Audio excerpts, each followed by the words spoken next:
Welcome to Leadership Matters, where we talk about the principles of leadership and learn the keys to being a great leader. In this episode, we learn about humble beginnings and how it is like getting the first few people to believe in the dream together with you, especially when resources are limited.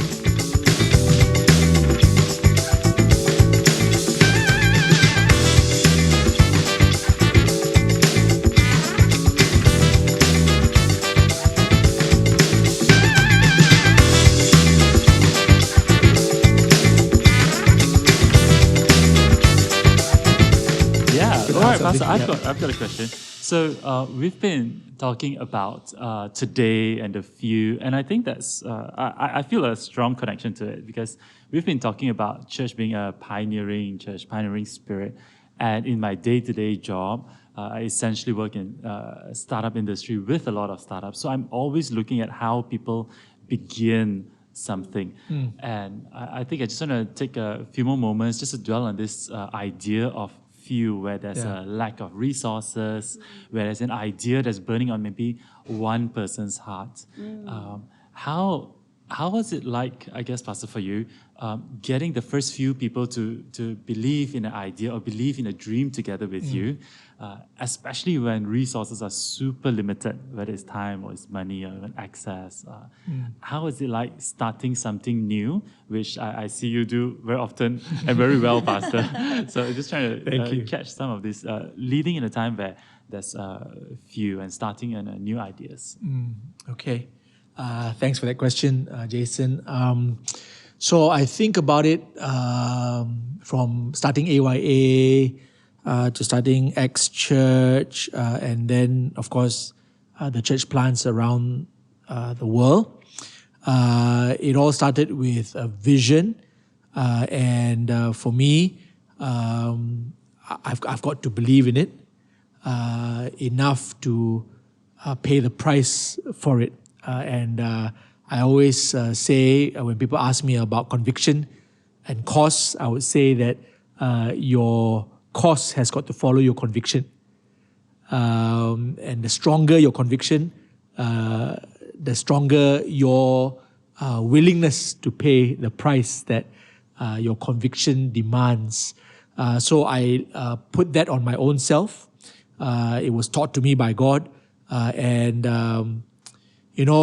Sometimes people will say, and they use scripture also as well, you got to count the cost before you build something.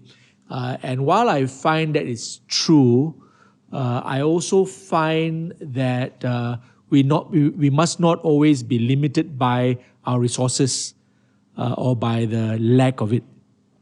Because I find that when you are most times this happens, not all the time, but most times when you are really convinced about something, when you are really willing to put in the commitment and the cost, maybe cost is not so much money because you don't have any, but your life. In fact, I've watched some programs on Shark Tank and Dragon's Den, and I find that a lot of times the sharks or the dragons will say, I'm not sure about your business, but I like you.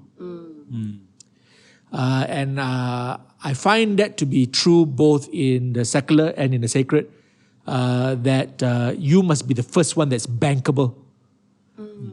You must be the first one that people can see, am I investing in someone that will really go all the way, even in hard times, bad times? What am I really investing in? And of course, with Shark Tanks and Dragon Dens, they at the end of the day, their bottom line is money lah. So even though some guys might be worth investing in, the idea may still not be bankable. They cannot see them getting back their investment. The equity might not stand. It might be useless. So what is 100% over nothing? They tend to go that way. But because me and we are about lives, it's not always about the money. It's not always about the bottom line being the dollar sign. It's about how many lives we can touch, how many people we can, inspire, hopefully even transform by the power of God. So I also look for people like that, people who will be a mirror image of myself as far as passion, belief, conviction, and willingness to pay the price is concerned. So the idea is from God. Planting a church is from God. Sometimes it comes from me. Sometimes it comes from the person. Like, for example, when John went to Bristol, he's the one who said, Pastor, can I? Yeah. Should I? And I already have an overall dream that we should. The door is open, it's green light. So if it's green light, go, right? I'm like Paul, who kept going until he was stopped. And the angel had to say, stop. God had to say, don't go there. And then he gets a dream where to go. So even with God, even though he stops one place, he opens quite immediately another door. So that also shows you again, he's the God of the go. So I'm the same. I'm like Paul. I want to learn from that. He already said, go into all the world, preach the gospel. So I go. Again, this is not a business, and this is not, it's God's business, but it's not, like how sometimes business people have to think about different things. I'm already a man on a mission, a man on a mandate. And go is the word of the Lord. And so I can be the first one that starts it by saying, I think Bristol, but I didn't say that. John said, could it be? And then I said, why not? You see? Because of my conviction, I believe that the resources will come. And for me, the first resource, and I go back again to what I said, is always the person. The person. Right. If I don't have the person, I have nothing. Yeah. I might have even all the money, all the other resources, but if I don't have the person, that church won't get started. For me, the first sign that God wants me to do this is always the person, the willingness of the person, the conviction of the person, the cost he's willing or she's willing to pay. So the dream didn't start with me, but it continued with a team that said, yes, let's do this.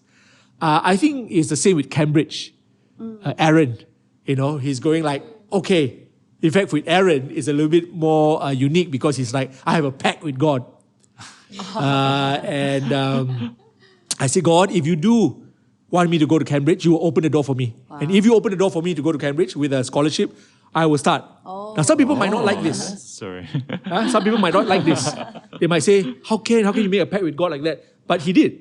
Yeah. And with me, I go back to Paul, who said, whichever way the gospel is preached, That's right. as long as it's preached. Yeah. And so for me, I already have a very clear vision moving forward that whichever way, let the church be planted, let the gospel be preached, let people be touched and transformed, okay? And let God get all the glory. So Aaron says to me, Pastor, how? His huddle leader, John Sung, says, how? And I said, let's talk. And we're not talking about whether or not this dream is from God. We're talking about how to do this. Yeah. Because we already know the dream is from God. Yeah. To take on the world, not just Cambridge, right? So I have like a blank check, from the Lord. So I sit with Aaron, I sit with John Sung, and we talk, and we're talking about some of the things that he might be facing that is challenging, and we get over these challenges one after the other. But again, back to your question, the resource is the man, the woman. That's good. And I really, really believe, and this is back to conviction again, that if God has supplied the man or the woman, he will supply everything else. And it's proven again and again. They start with nothing, They go to a place, they don't know anyone, and John sits down with 10 people, and 9 says no to him. Only one. His name is Tiong. And Tiong now, after John leaves, having done it for 4 years, Tiong becomes the next leader. Yeah. God knew it from the beginning. Money, maybe for a business, is probably one of the most important things to have. If we don't have that, then there's nothing to talk about. But with ministry, it's a little bit different. Again, because of conviction, we believe that money follows the dream. Money follows the dreamer. And also, because it's God's business, you don't really need some of the things that businesses need. That's true. Yeah. I can start a church under a tree. I can start it in my home. Yeah. I don't even need a guitar. All I need is my Bible. And God the Father, Son, and Holy Spirit to join me in every meeting I have. So in that sense, maybe some of these things may not be fairly compared with what business people go through. But I think what can be compared is, do we have that conviction strong enough to pay the price that needs to be paid? Because even though other people might not believe in us, all we need is, first of all, we believe, and a few others. Then we go back now to the few. That's right.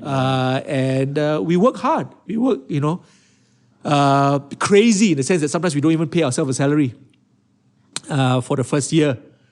And you say, yeah, what do you survive on, Maggie mee? And what do you survive on? Some people sell their cars, some people, whatever it is back to conviction, back to commitment, and the cost that you're willing to pay. And I think it will pay off, Sooner or later, it will pay off. But people might say, but your idea is a bad idea, as far as business is concerned. Well, too bad if it's a bad idea for business, but it ain't a bad idea when it comes to planting churches, when it comes to preaching the gospel, because it's a winning product. People need it, and so I don't think I can ever go wrong with the idea or the product. We can only go wrong with the people managing the product, So I would say that these are some of the things that I handle and weigh out. And some of the businesses may not have gone as long as I wanted it to, like Oxford, only for a year. Yeah. But I also have a different kind of ROI. That my ROI is not how long this business can run for, but how much it can do in the time that it was meant to be alive. So for me, the ROI is, as far as Oxford is concerned, Lazarus was going to go there. He wants to do it. I say, why not? A lot of the conversation is about the same. Why not? God already gave a green light, go. Okay. The worst thing is to actually stop Yeah. at a green light. Yeah. You get a lot of people honking you at the back. Yeah. Just go. Whatever the speed you want to go, that's up to you, but go. You only stop at the red light. You slow down at the orange or amber, but you go at the green. Otherwise, people will call you crazy. So a lot of people call me crazy, but I say, no, I'm going at green. Wow. So I go, right? And I take people along with me, sometimes just one, and then they find another one. Now, Lazarus had about maybe 4 or 5, sometimes even up to 7 people in that 1 year. And I can tell you stories about people who have come out of Oxford, who have actually done well, gone on to do better. Yeah. People who, without Oxford, may have backslided. Yeah. People who may have lost their faith. So my ROI is not how long this will go for. My ROI is that 5, that 7. Is it worth it? So I'm trying to see ROI from God's sense. Because God sees ROI as 1, Yeah. not even 5. He would leave the 99 for 1. Yeah. He would leave, his schedule to go to the well where that woman was because of 1. He had to stop at Samaria, the Bible said. Although that wasn't really in his itinerary, he would go for 1. And that 1, of course, took the whole city to the Lord. Yeah. God's ROI is very, very different. Of course, he wants more. He wants profit in a sense of like, the Bible says he wants his house to be full. Go into the highways and byways and bring them all in. So he loves a full house. But he doesn't always need a full house to bring a full house. He just needs 1, that woman at the well who brought a whole city to him. And so yes, does God also love big, huge bottom lines? Yes, he does. But he's patient to work through just a few to get there. And it's been like that over and over again through the Bible. And I can give you many more examples. But we closed down ex-London, I should say ex-Oxford. We closed down ex-Oxford because we saw that to just keep it open would be just to keep it open. Would be just for us because we couldn't understand how can a church be closed. No, God opens it whenever He wants to and closes it whenever He wants to. Right. But it was the lives that He was after. And only God knows how many more things or how much more impact have these 5-7 lives gone on and achieved. And of course, we know that Lazarus has also gone on back to Africa and done amazing things. So it's not so much about how far or how long, it's what we do with what we have for such a time as this. So maybe again a bit different, with investors, or some investors might even say, I want my money back in 2 years, the money that I invested, and that to him is a successful company, so not so much investing for long term, but just for short term. So maybe there are some things that can correlate, but some things that don't. And so therefore, this is where I and the people of the business world might agree to disagree. But where we can agree, I think is very powerful also as well. Like what I said at the beginning, which I think I saw you nodding your head about conviction and commitment and cause. So I think that's where we can borrow some truths from each other. Yeah, it's so true, Pastor. Like, I do believe it. Like, we invest into people, whether it's in business or in a church setting. It's really that person who is willing to pay the price, who's convicted enough to do something. So that's a really good sharing, Pastor. I'm wondering also, as I hear all the different church plants, or when I look back at the different homes that have grown, or prayer groups that exist in offices. Pastor, how have you seen, or how would you advise a person who's starting off on their own to find that next person? How do they find that next, that few? So there's one person willing to start. Now what? How does that person find the next, and so on? Right. Okay. So like John in Bristol, he didn't know who will be the next person. So I would say you know when you know, meaning that you just have to try. You just have to. Did I know it would be Keng Yak? No. To be honest with you, Keng Yak will tell you if he's on at this table. He would say to you that when he came back from Australia after his studies, and he came back with 2 or 3 other guys. And they all heard that I had this small meeting in my office, 3rd floor, there in SS15 Subang Jaya. And he came along, he said, for the ride. He didn't know what to expect. And they came. I thought 1 or 2 of them were probably more attentive, more, because sometimes from just our naked eye, we see and we judge by what we see. Like how, what's his name now? Prophet Samuel. Right. He looked at, the sons of Jesse, and he saw that, hey, it must be the first son because he looked like a king, And God said, do not look at the outward appearance because God looks at the heart. So I guess Jesse's job was just to go without knowing that it was David and share with the whole family.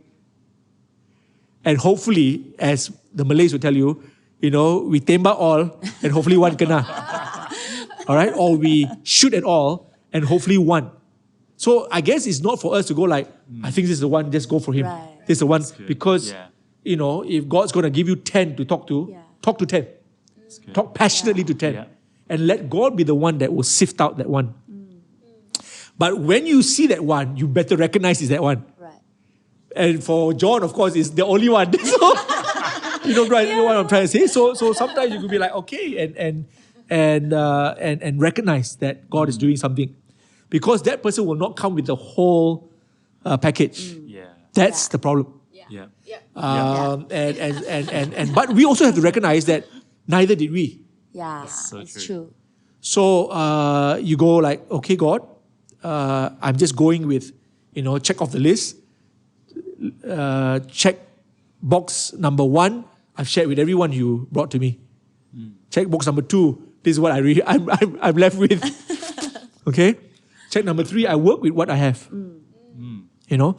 And then I began to tell these people what my plans are moving forward.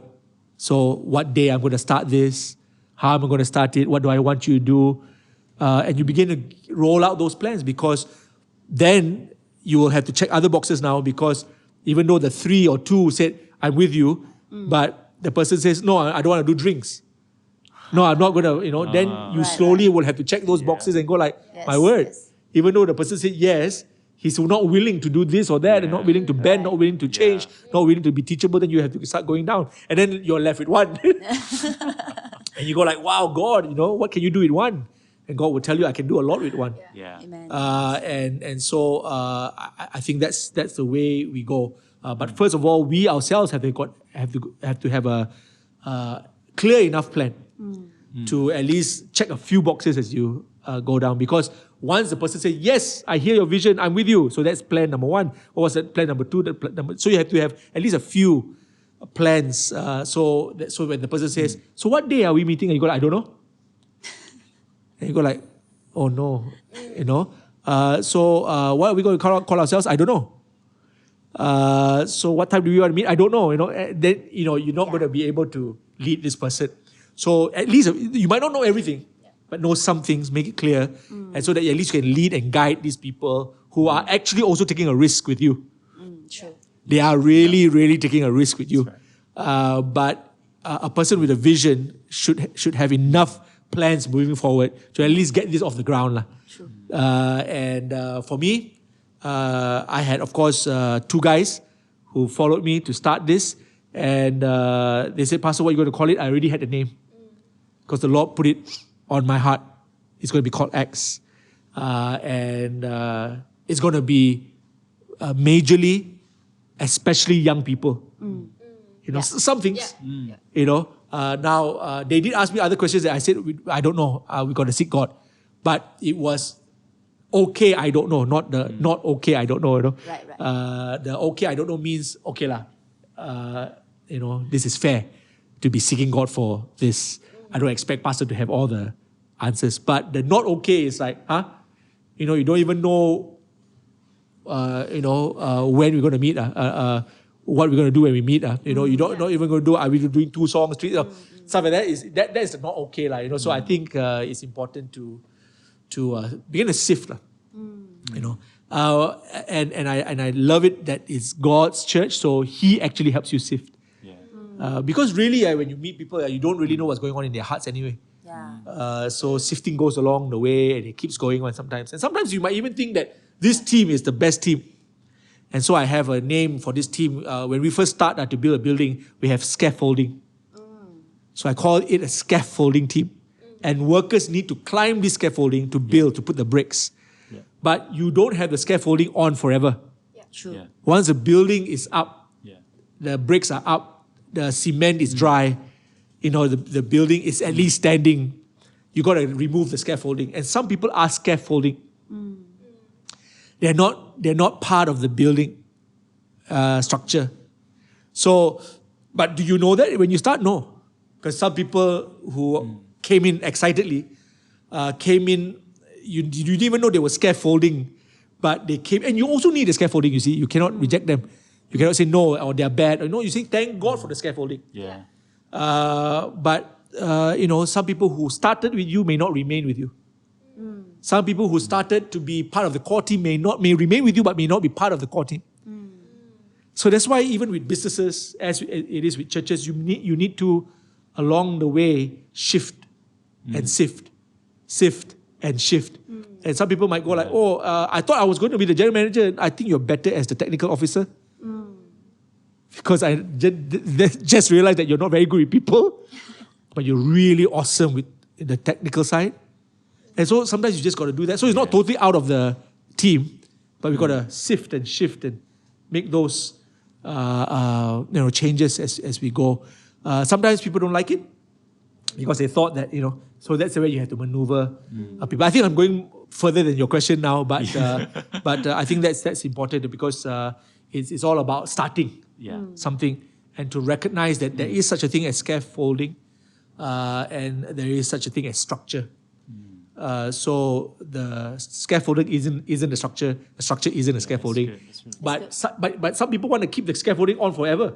And how ugly the building will be if the scaffolding is on there forever. It's got to come down, and we got to know who is scaffolding and who is structure. And let the structure be structure, let the scaffolding be scaffolding. And realize also there's ways to say goodbye. And there are ways to make changes, and there are ways to say farewell, and there's ways. So I think all this just comes with experience. Please say a huge thank you to the scaffolding people as well, and don't just say I don't need you anymore now. Or you bunch of whatever. You started with big words, and you believe in this dream, and now that's up. You want to leave it. Don't do that because once you recognize, you know how to say thank you where thank you is due, and release people when it needs to be released, or change, and so on and so forth, and then start to concentrate on the structure and build the structure. So why sometimes people get into trouble and have sour relationships is because they don't know the times they're living in, the scaffolding time, the structure time, the ID time, when you start to interior decorate, and so you need to know the time. Not just you as a leader need to know the time, but the people that you're leading needs to know the times. And if they can be offered other positions and really thrive in that and fly in that, great. They can't, then we've got to, But I would love to see people leaving well also. It doesn't always happen, but as a leader, you got to try to make that transition smoother. And that comes with experience, I guess. That comes with knowing, again, I'm just repeating myself, knowing the times we're living in. Also, I really like the whole idea of recognizing the seasons, because I think sometimes when we think about pioneering, we only think about the starting, but then the going on and the maintaining and the building on is also as important as starting well, and coming back again to faithfulness, right? Coming back all the way to the end. How do we want to finish? What's the end product that we're going after? So I love just your insight into that. And I think as leaders, we also need to recognize what season we are in, whether it's a scaffolding team or moving on. And then I think it's a great leadership skill to be really able to position your people where their strengths are at. Yeah. True. It's not just, everyone's got to be like me and do exactly like me, but just building great people around you, Pastor. And I think you recognize different giftings of the people around you, and that's how you build great teams. Pioneering work and starting something new is never a walk in the park, especially when we have a dream bigger than ourselves. If you were to start a project, business, or organization, how would you go about choosing the first few people to come on board? We hope you've caught some principles which will be helpful for you. Stay tuned for the next episode of Leadership Matters. Until then, God bless.